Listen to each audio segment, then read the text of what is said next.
Continuing with inverse functions, we'll do an example. So, question, find the inverse function of. So remember, this is our interval notation that we have here. This is the name of the function, f. The first value here is always what the domain of the function is. So in this case, we have a linear function. So the domain of that linear function is going to be R. This part here, remember, just means that it maps. The range will lie within it, maps into all real numbers. It means that the range will lie within all real numbers. Okay, but it's not actually telling us that the range is R. In this case, however, yeah, the range is R. Alright, but this is the domain. Okay, so first of all, what I want you to do when we work out an inverse function, it's a good habit if we always write down the domain and the range first of all. Okay, so in this case here, what we've got is we've got a linear function. Okay, so if we're just going to think about the domain, well, we already know what the domain is here. It's R. If it didn't tell us what the domain was, then it'd just be a case of sketching the function here. You know, you get a linear function like this. Okay, positive gradient. It's going through 0, 4. So are there any x values that are going to cause this function to be undefined? No, there's nothing that you can put in this function that's going to cause an undefined value. So therefore, the maximal domain of this function would be R.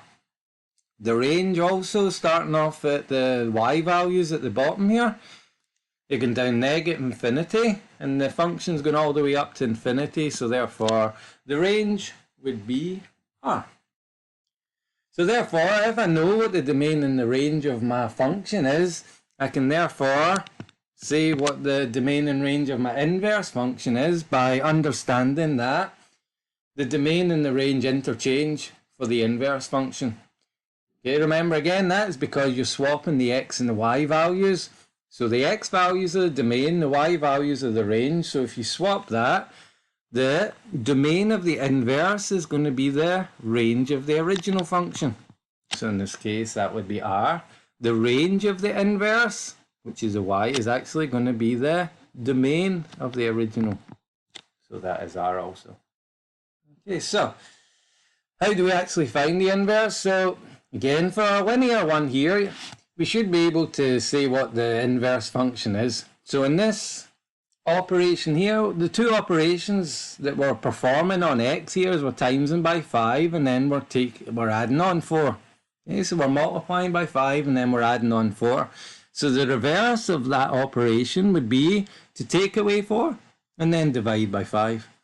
Okay, so without doing any work, I should be able to identify what the inverse function is. And just through the knowledge that it's the reverse operations. So the opposite of adding 4 is taking away 4. The opposite of timesing by 5 is dividing by 5. Therefore, that's what the inverse function is. Okay, so I'll just show you how you do that. If it's more complicated, obviously, then it's going to be beneficial to use this method. So that's why we're starting using it here. So first of all, we want to identify that f of x is just another way of writing y. So we write y equals 5x plus 4. So what we're going to do, first step, is interchange x and y.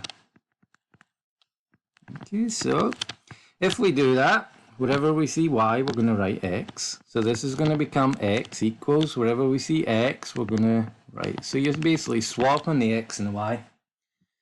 Then what we want to do, once we've done that in the first step, is you want to make y the subject.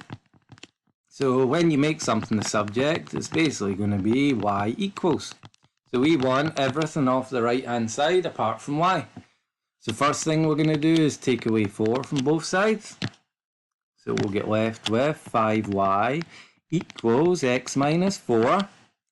Now we are looking to get rid of the 5 here. So the 5 is multiplying. So then we're going to divide both sides by 5.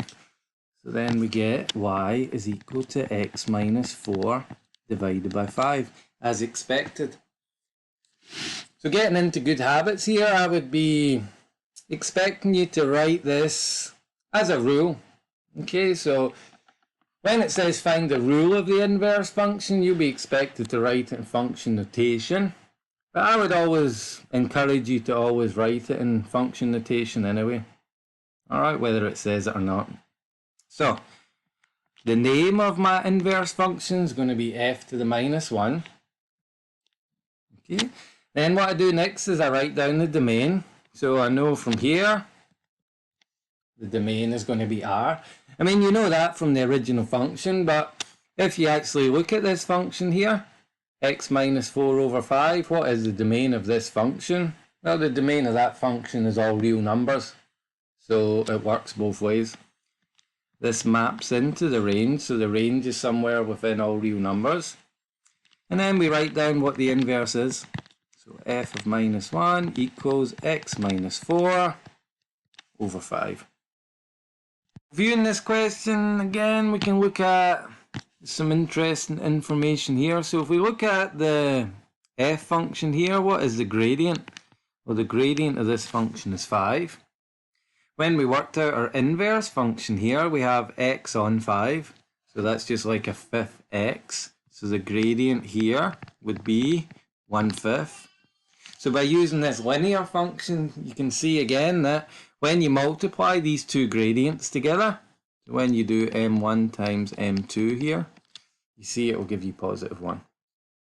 Alright, so we will move on to a different example here, a second example. So this is find the rule for the inverse function of, and we have a square root function. So these two examples that we've covered so far, you can notice that they're both one-to-one functions. Okay, so we can find the inverse for these ones because square root functions one-to-one. So if we think about, first of all, thinking about the domain and the range. So a good idea when you're working out domain and range is always, you can do a little sketch here, you know. So if we look at this function that we have here, so thinking about what the endpoint's going to be on this function, so this plus 2 inside the function, the square root being the function, is we're moving it 2 to the left, and then we have the plus 4. So the endpoint of this is going to be minus 2 and then 4. Okay, so let's just say it's somewhere up here. Minus 2 and 4. Has there been any reflections? There hasn't been any reflections, so function's just going to go like this. Okay. So this is a square root function, so you have to think about what's the opposite operation of taking the square root. So the opposite operation is going to be, you're going to be squaring. So when we work out the inverse, we're expecting to get a squared function. Okay, and when you have a squared, then it's going to be a quadratic. But straight away when we look at this, we have the point, the end point is minus 2, 4. So with the knowledge that the x and the y swap round, you should be expecting to get a coordinate of 4 minus 2 on your inverse. So this will be your original function. And this, we know that this will be your inverse. And we'll see if that makes sense when we work it out. Alright, so again, what I want you to do is start with the domain and range table.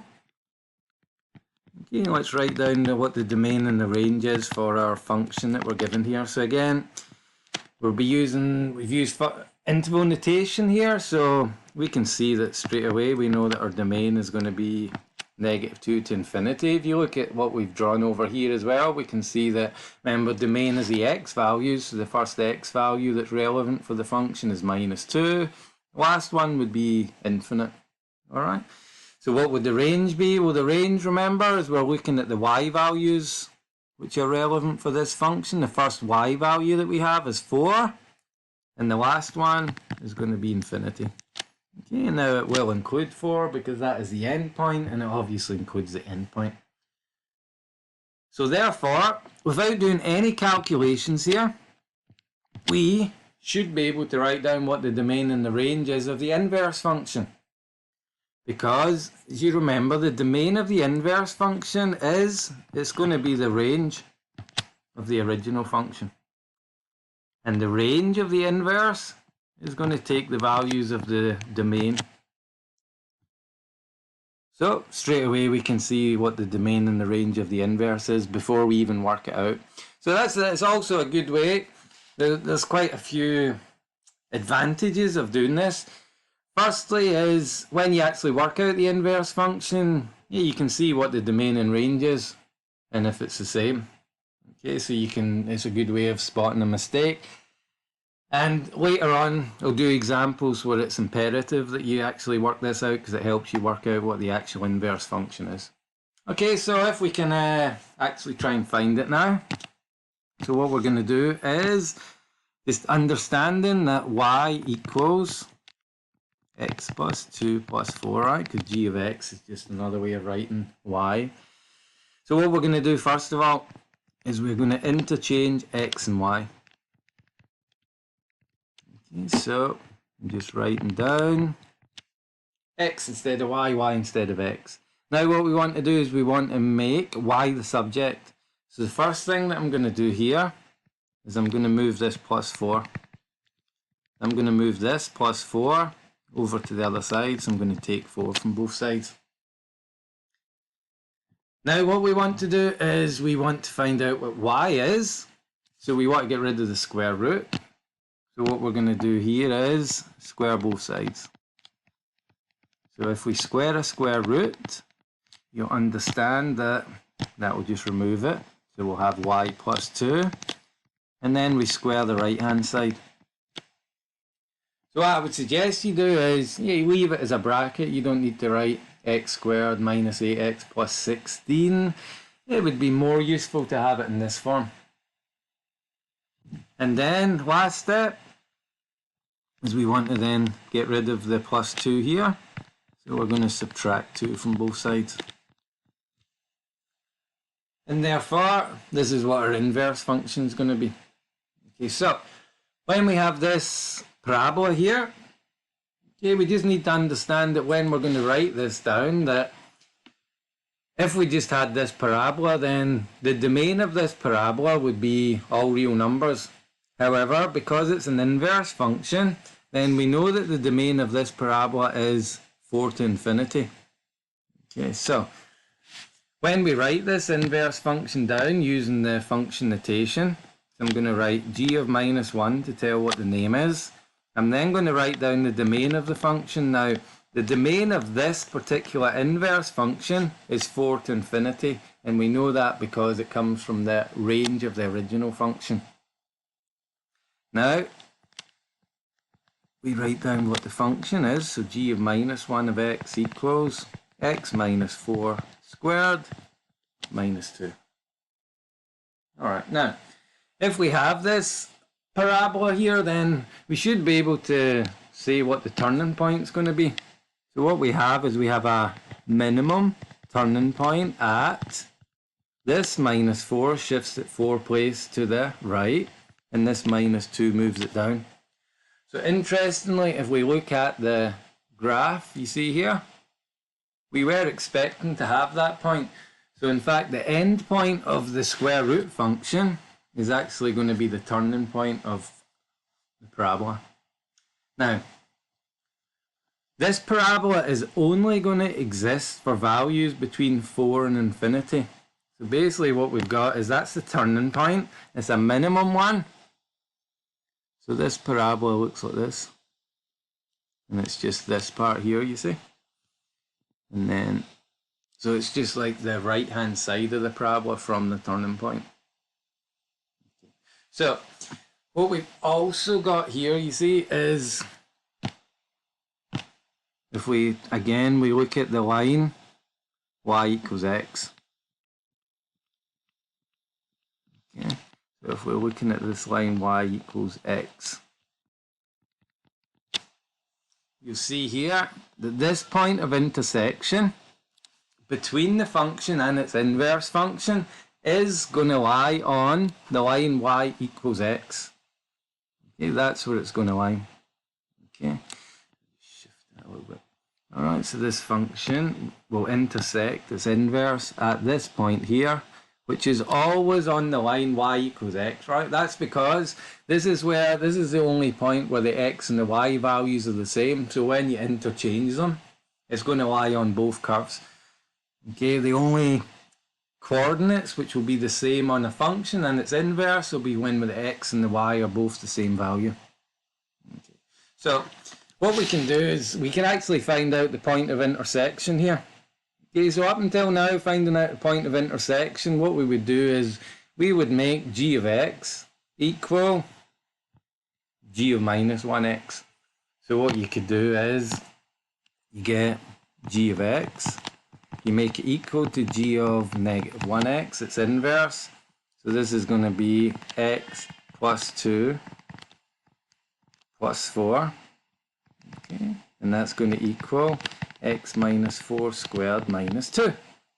Now, if we do that, I'm sure you can see that that is going to be very, very difficult to do. Okay, so solving this one here, you could add 2 to both sides, but then you'd be squaring the left-hand side here, which would be hard work.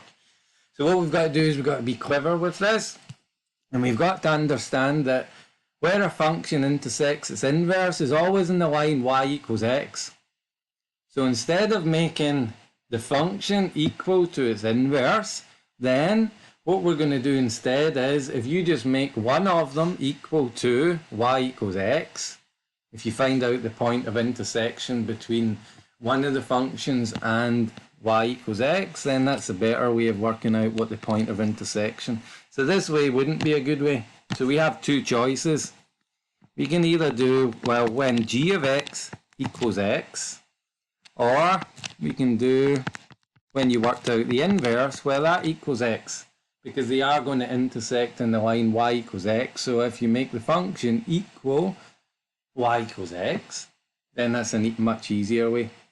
What I would suggest the best way of doing it would be to do the first version here, because you have been given this function, whereas in the second one you've actually worked out the inverse. So if you've made a mistake working out the inverse, then obviously there's going to be a mistake in your answer. So I would always make the original function equal to x.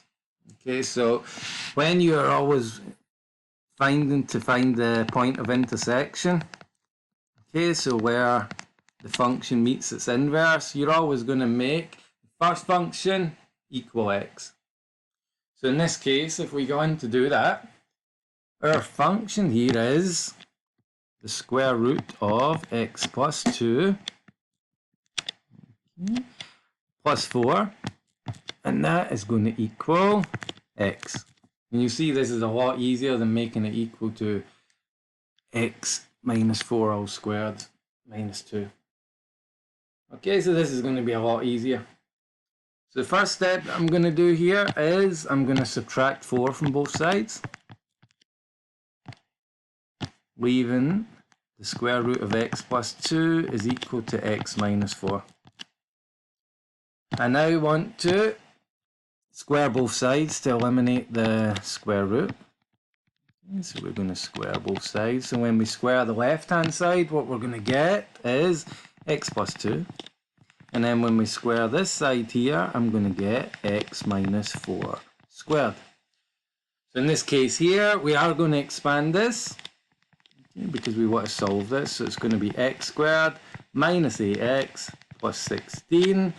If you're making mistakes multiplying out brackets, remember, if you don't remember the shortcut, nothing wrong with just writing out what this, x minus 4, x minus 4. So I'm solving a quadratic here. So what I want to do is get everything on one side, make it equal to 0.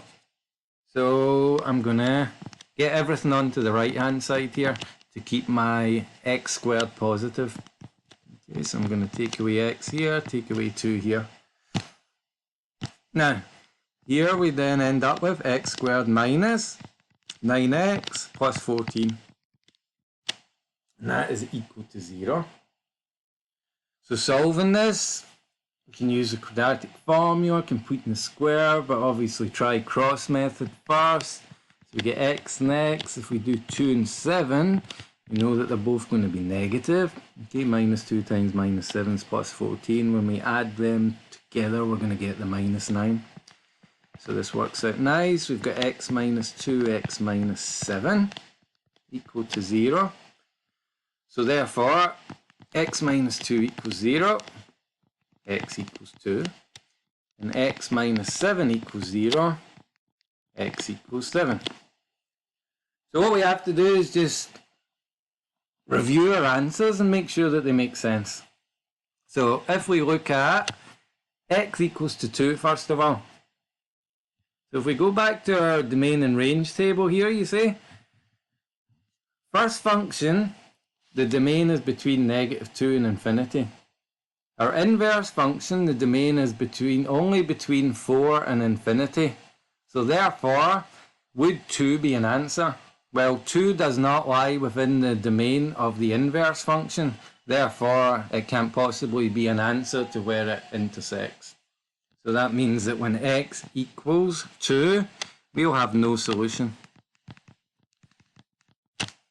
If we look at x equals 7, well, 7 lies within the domain of the original function, and 7 also lies within the inverse. And if we look at the sketch that we've done here, then it makes sense. You see, you can't have x equals 2. They can't possibly intersect when x equals 2.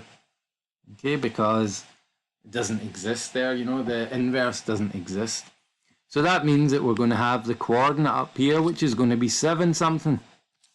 So to find out the y value, you either substitute it into g of x, substitute it into g of minus 1x, but the easiest way to do it, what you're going to do is, you substitute, it's always going to lie on the line y equals x, so if x equals 7, what does y equal?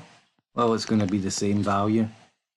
Okay, so whenever you find the point of intersection between a function, its inverse, the two values are going to be the same. Okay. So substitute it into y equals x, and then we have that value.